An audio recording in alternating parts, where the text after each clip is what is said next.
ازيكم؟ شريتكم بألف خير وعافية، والنهارده رجعت لكم بفيديو جديد. النهارده رجعت لكم بفيديو 10 اشياء تكرهها البنات في المكياج، مع ان كل بنت بتحب المكياج، بس برضو في حاجات بتخلينا ان احنا نكره المكياج يعني بدرجة مش عادية.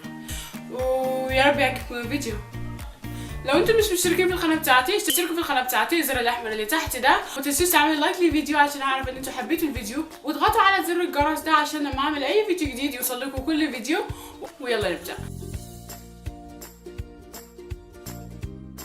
مع ان احنا كلنا بنحب المكياج، بس اول حاجه هنتكلم عنها الحمره او الروج او الليبستيك. لما تيجي على كل حاجه احنا كلنا بنحب الليبستيك، وبالاخص الليبستيك الاحمر. لما تيجي تشربي حاجه تلمسي ليبستيك، الحاجه اللي مش بحبها فيهم ان لازم تخلي طبعه او يعني دليل على وجودك في كل حته. لماذا؟ وبصراحه بتعذب وكمان فضيحه يعني.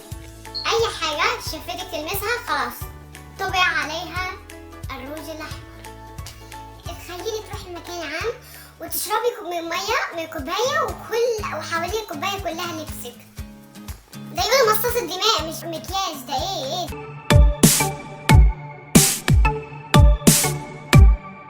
تاني حاجة بكرهها وانا متأكدة كل بنت بتكرهها، ان لما تيجي تحطي مسكرة والمسكرة تخش في العين. يا للهول يعني بجد. يكون خلصنا.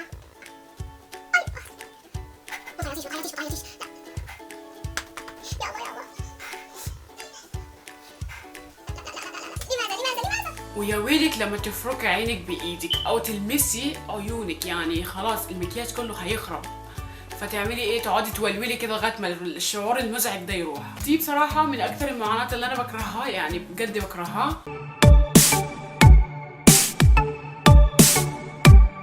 تالت حاجه بتغيظني في المكياج ان المكياج ساعات بيكون غالي جدا جدا جدا، يعني دي حاجه مزعجه بصراحه. يعني مثلا اروح سيفورا عايزه اشيل شويه حاجات، اوكي، ادخل المحل الاقي فاونديشن ب 95 جنيه. يعني هيعمل لي ايه الفاونديشن ده بالظبط؟ يعني يا سيفورا هيعمل لي ايه؟ هيخليني ملكة جمال كده اول ما احط نقطة منه ولا ايه؟ والعلبة تكون قد كده يا جماعة، العلبة تكون قد كده صغيرة قد كده، تقولي 95 جنيه. كده ليه كده؟ حرام ظلم كده يا جماعة. ليه النصب ده يعني؟ ليه كده؟ لا، وخلي الفاونديشن مثلا الماسكارا تكون ب 60 جنيه. ليه كده؟ الماسكارا دي هتديني رموش خيالية يعني ولا ايه؟ رموش؟ هتجيلي هتعملي رموش ايه؟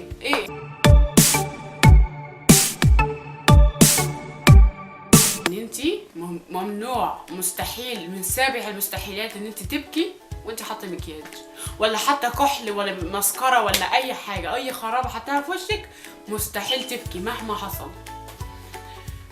خلونا نقول احنا بنتفرج على فيلم ولا حاجه ومقطع حزين يحصل، ما بتقدريش. انت عارفه لو بكيتي يعني منظر الرعب اللي هيحصل في وشك عارفاه، فبتحاولي ان انت ما تبكيش ابدا. لا مش هبكي.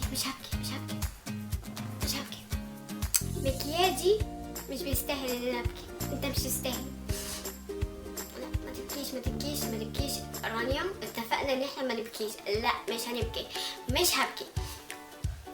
فالبكاء هو احد القوانين اللي لازم تلتزمي بيها لما تحطي مكياج، لان انت بتكوني عارفه العواقب وانت بتكوني عارفه هيحصل ايه، فمستحيل تبكي وانت حاطه مكياج.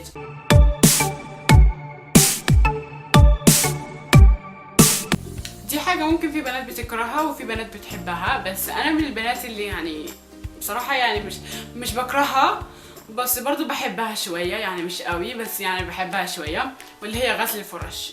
خلينا نحط شويه بلاشر. ايه ده؟ ايه ده؟ قرف. لازم اغسل الفرش بتاعتي، بس اغسلهم بعدين. لا ما تأجليش حاجه يا رانيا. غسل الفرش بصراحه ممكن تكون ساعات بتكون حاجه متعبه، ساعات بتكون حاجه ممتعه، ففي اللي بيحبها وفي اللي بيكرهها، بس لو عندك فرش كتيره قوي ممكن تكون حاجه متعبه بجد.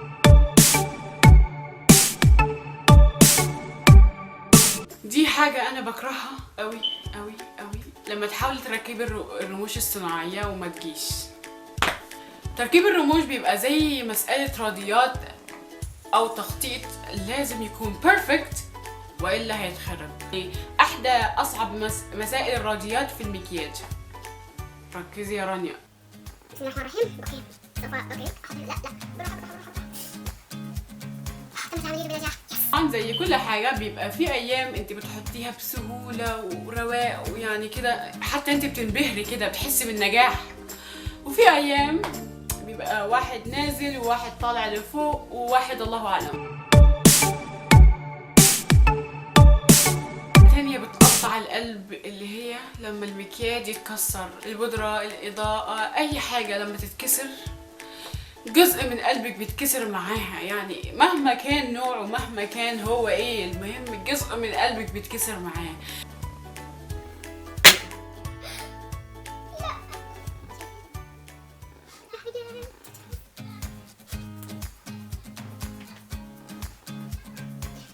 يعني لازم يعملوا مكياج مش بيتكسر، يعني احنا بقى نشتري ونضيع في الاخير تتكسر وتروح ليه كده؟ حرام يعني. طلع مكياج مش بيتكسر مهما وقع.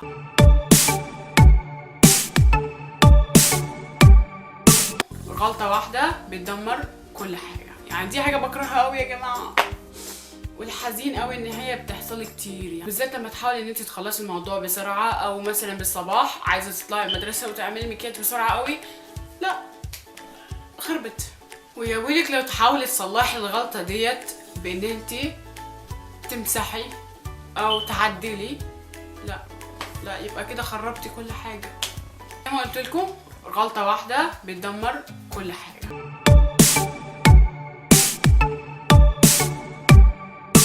واكيد من الحاجات اللي لازم تذكر، ودي حاجة يعني من زمان أو ولسه بتحصل، اللي هي معاناة الايلاينر او الكحل. نبدا منين ولا منين يا جماعه؟ بالعادة المشاكل بتبدا كده. لا اقدر من ده ما ينفعش. خليني بس خليني اطول شويه. طويل قوي، لا خلاص اطول شويه. كمان ازود شويه. وبعد ساعات وساعات طويلة نحط شويه جوه العين كتير كده.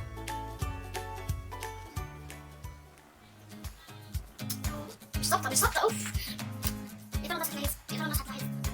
اكيد هتلاحظ صح؟ ركزي يا راجل ركزي. تركيز تام عشان نعرف نجيب الزوايا والخط بالشكل النهائي بالشكل المظبوط. قلت لكم المكياج زي الرياضيات يعني. واخر حاجه برضه بكرهها قوي ان احنا نزيل المكياج، بالذات لما تكون مكياج حلو كده. كل المكياج اللي عملتيه اللي اخد تقريبا 5 ساعات في لحظه كده اتشال، يعني صراحه شغل وتعب. ودي بتكون حالاتنا طبعا. تركيزنا واحنا بنحط الايلاينر بيكون زي تركيزنا واحنا في امتحانات الفاينلز. وبكده بنكون وصلنا لنهايه الفيديو. يا رب يكون عجبكم الفيديو، وما تنسوش تعملوا الاشتراك للقناه بتاعتي، الزر الاحمر اللي تحت ده، واشوفكم في الفيديوهات الجايه، وباي.